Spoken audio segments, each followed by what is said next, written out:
Today, we will learn how SAP's Business Integrity Screening solution can help you identify sources of loss and improve the quality of your revenue assurance. Revenue assurance is the methodology of increasing an organization's income by identifying areas where revenue gets lost and minimizing those losses by eliminating or fixing the source of the leaked revenue. There are many sources of revenue leakage. They can boil down to incorrect data, faulty metering, inaccurate billing, and more intentional sources of what we call non-technical loss, including theft and leakage. The impact of revenue losses is substantial, as we can see from this short selection of news clippings across Africa.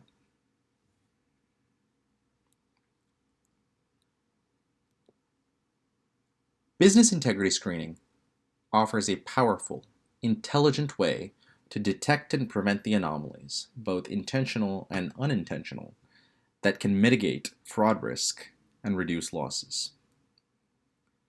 The solution uses big data to analyze sources of leakage and to come up with the best possible solution.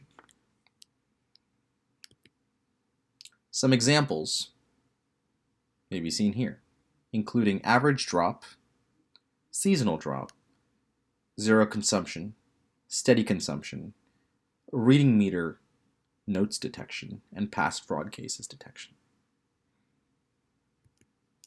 We will now support a short demo that showcases the capabilities of the tool.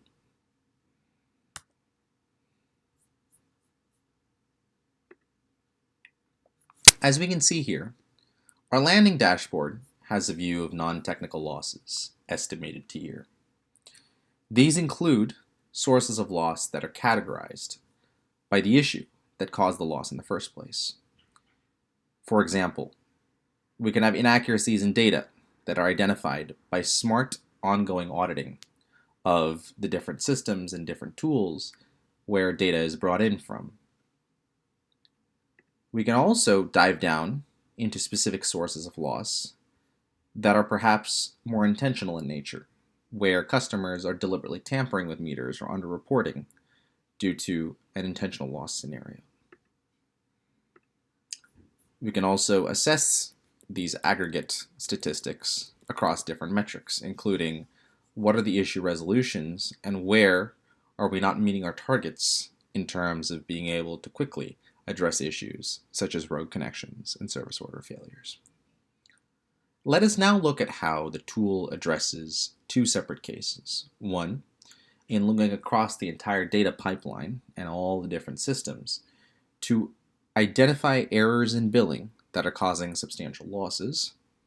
And secondly, to identify issues where underreporting suggests possible meter tampering or fraud.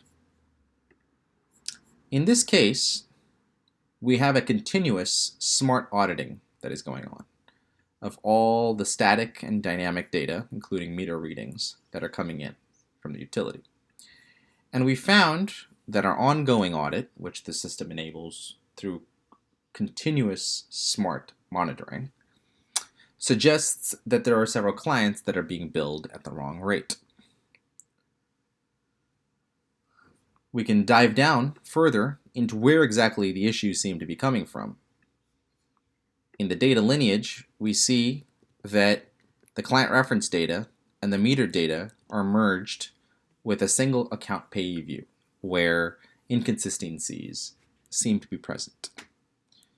Additionally, there are issues in the billing system. And as we trace back, the flow of data seems to suggest that the account payee view is in fact wrong and that there are some static data issues that need fixing. We can see here that the solution has already identified the scenario, looked at the accounts that are affected, and suggested a remediation.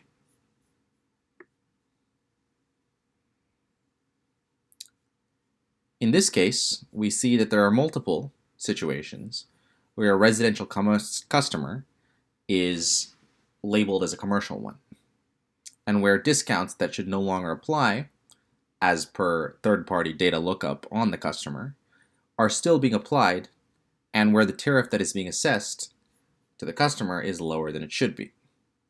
We are comparing the data in the account payee view with external data to make these conclusions and to intelligently identify where there are anomalies and errors that should be rectified. We see the proposed remediations here. We are able to submit them automatically and have them be accepted for review, allowing us to fix the source of the loss. Another example is a more interesting one from a fraud perspective, where we see non-technical loss due to possible underreporting. The way we catch this is by flagging an anomalous consumption profile. For example, in this case from Botswana, we can see that the account segments we're targeting are small and medium-sized businesses in the Gaborone area, where all different load factors and shape factors for contracted demand are considered, and where the readings simply do not seem to correspond with expected consumption and observed contracted demand to a particular transform. We see that in certain cases, in certain IDs for meters, the load factors and the maximum consumption indicate possible underreporting in billing.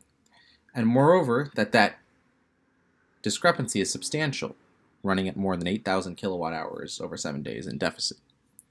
We were able to analyze everything about a particular meter, including what the consumption profile should look like, using a variety of different tools, understanding the climate, the consumption patterns, the type of customer, what they are likely to do, and what types of activity we're likely to see, to compare against what we're actually observing, which then allows us to identify which meters are compromised, what the issue is, exactly which values, according to the model-based detection engine, caught the alert, and what to do next. So in this situation, we have observed that certain meters, are not performing as required. They have not, in fact, been inspected as required, and the percentage of contracted demand that should be explained by the customer's expected profile and usage tier is not accounted for. We see unusually low consumption. Instead of looking just at rules, we are looking at a sophisticated set of features and calculations that allows us to come to these results. For example, we expect to see the median max value of day 12 readings at high voltage during seasonal contract demand spikes to be far higher than was actually observed. We also see that there are other readings, including calculations that are indicative of possible non-technical loss, be far outside of the expected range. These calculations are determined by the model, as opposed to preset rules, and thus can adapt more effectively to new sources of loss and the changing profile of loss patterns. This information can be sent in to process in BIS and allows us to complete the process of stopping the revenue loss. We look forward to hearing how we can help you, and please contact us if you would like to learn more.